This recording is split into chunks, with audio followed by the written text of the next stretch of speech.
With nearly 30,000 cafes across the globe, Starbucks has become more than just a household name. From its iconic cups, often adorned with misspelled names, to the espresso inside them, Starbucks has grown from one coffee bean shop in Seattle to a sprawling $80 billion business over the last 47 years.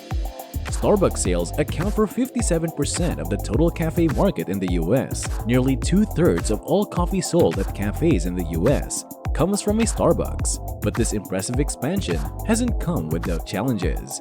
With more than 14,000 locations in the US alone, Starbucks has spread itself too thin. Having too many stores has led to fewer transactions at individual stores. To compensate, the company has raised prices, but doing this too quickly or too often can drive customers away. So how did this happen? And what's a coffee giant to do about it? The year is 1970. Three college friends, Zev Siegel, Jerry Baldwin, and Gordon Boker, decide to get into the coffee business. They found a mentor in Alfred Peet, founder of Peet's Coffee and the man responsible for bringing custom coffee roasting to the US. He knew the coffee industry inside and out, especially the gourmet end. He was the most educated coffee guy in the country at the time. With Peet's help, the three friends opened Starbucks, a coffee bean shop and roastery, at Seattle's famous Pike Place Market in 1971. Peet provided the young entrepreneurs with roasted coffee beans and connected them with coffee brokers until they could set up their own roastery and source their own beans. For the first decade, the founders opened 5 more locations in Seattle. At this point, contemporary coffee consumers might have noticed a glaring absence: actual coffee drinks. But that's the thing about the 70s coffee culture. It didn't really exist outside the home. There were no coffee bars, nor was there much of a demand for espresso-based drinks. You purchased coffee beans and you either took them home as beans or we ground them for you in the store. Nobody expected to get a beverage at a Starbucks coffee store until after 1980. Starbucks' initial focus was bringing high-quality beans to consumers who were more accustomed to instant or canned coffee. But that changed with the addition of one man. The company hired its first professional director of marketing and sales, and that man was Howard Schultz. And he couldn't figure out why they weren't selling beverages.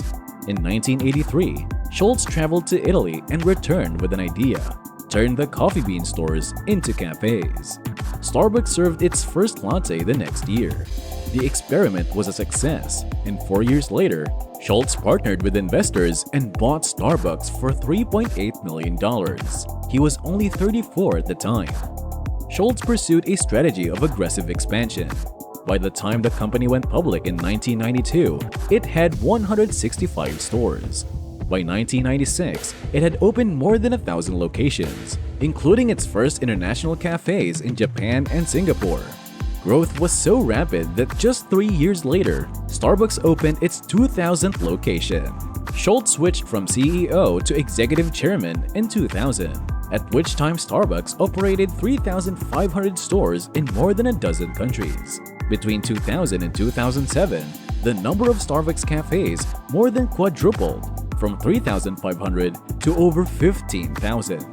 During this period, the company opened an average of 1,500 stores every year, including 2,500 in 2007 alone. Sales shot up from $2 billion to $9.4 billion. Consumers were increasingly ditching their kitchen mugs for these iconic paper-to-go cups. But then, Starbucks hit a wall: the 2007 financial crash.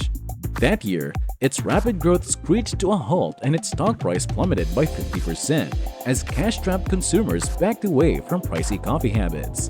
So Starbucks brought back Howard Schultz.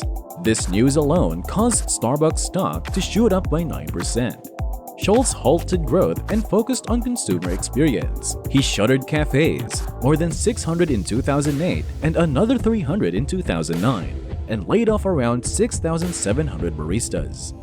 A month after his return, Schultz ordered Starbucks to close all of its US locations from one afternoon so he could retrain more than 135,000 baristas about how to make its signature espresso. Schultz's goal was to remind customers what they loved about the brand by making the stores an experience, not just a place to get a quick coffee. They stopped selling breakfast sandwiches and brought back in-house grinding, infusing the cafes once again with that fresh coffee aroma. Schultz even mandated the removal of automatic espresso machines. These made service faster but removed much of the romance and theater of watching baristas craft each cup of coffee. Schultz's makeover worked. The company's stock soared more than 143% in 2009, and same-store sales rebounded. Starbucks has posted positive same-store sales ever since. During Schultz's makeover of the cafes, Starbucks barely opened any new stores, but the pace picked up again in 2012. By 2017, Starbucks opened nearly 3,000 more locations, ending the year with 28,000 cafes around the world. However, this brings us back to the first problem: profit cannibalization. Oversaturation, particularly in urban locations, has spread sales thin. Because Starbucks has so many locations, customers don't have to be loyal to just one. So even if Starbucks' overall sales are growing, its individual same-store sales won't reflect it. Compounding this problem are changing consumer preferences. People are shying away from sugar-laden calorie bombs, which happens to be one of Starbucks' staples. These signature frappuccinos contain an average of 57 grams of sugar. That's more than double the recommended daily limit of sugar. So to combat these problems, Starbucks is changing once again. The company announced the closure of 150 stores in 2019. That may seem like a drop in the bucket for a sprawling company like Starbucks, but it's 3 times the number of stores it usually closes each year. The company will still open stores, but future growth will be more focused. Additionally, decadent drinks topped with whipped cream are taking a back seat. Instead, the company is pushing lighter drinks like cold brew and its fruity refreshers. The company also plans to roll out delivery to a quarter of its company-owned stores by the middle of 2019. Perhaps the company's biggest undertaking is its new line of upscale stores, Starbucks Reserve Roasteries. These massive 20,000 square foot stores are designed to be a tourist destination.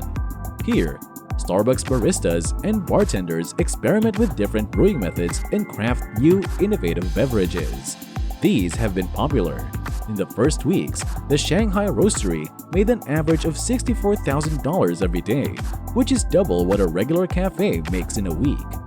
The company has opened 4 roasteries so far, with plans for 2 more. Starbucks continues to adapt to changing market trends while maintaining its global presence. The company's focus on quality, customer experience, and innovation has helped it remain a leader in the coffee industry. The company is also exploring new technologies to enhance the customer experience, such as mobile ordering and payment systems, and loyalty programs. As Starbucks moves forward, it faces the challenges of balancing growth with maintaining the unique experience that has made it so successful. The company's ability to adapt and innovate will be crucial in navigating the evolving coffee landscape. Starbucks is now focusing on sustainability and ethical sourcing. The company is committed to reducing its environmental footprint by investing in renewable energy and promoting sustainable farming practices. Starbucks aims to make all its cups recyclable by 2022 and is working towards a more sustainable future. The company is also committed to diversity and inclusion, ensuring that its workforce reflects the communities it serves. As Starbucks looks to a future, it remains focused on its mission to inspire and nurture the human spirit, one person, one cup, and one neighborhood at a time. And that concludes our video showcasing the world of luxury. If you enjoyed this content, please show your support by giving us a thumbs up. We appreciate you tuning in, and we look forward to having you join us in our upcoming videos.